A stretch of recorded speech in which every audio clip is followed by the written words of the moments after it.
তা সত্ত্বেও আপনারা যে এসে উপস্থিত হয়েছেন সেই কারণে আপনাদের কাছে আমরা কৃতজ্ঞ। আমাদের প্রথম কথা হচ্ছে আমরা কিন্তু হারিনি। আমাদের 100 সিট জোর করে লুট করা হয়েছে এবং আমি সরি টু সে দিল্লি থেকে কায়দা করে প্রেসকে ফার্স্ট রাউন্ড কাউন্টিং হওয়ার সাথে সাথে রটিয়ে দিয়েছে।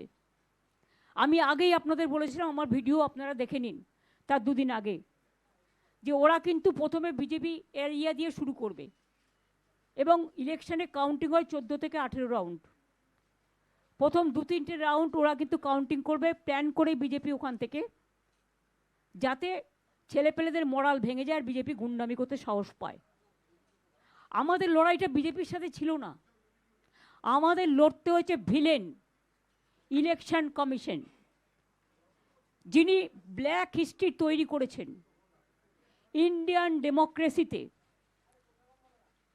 Sad to say CEC became the villain of this election to loot the democratic rights of the people and to loot the EVM machine.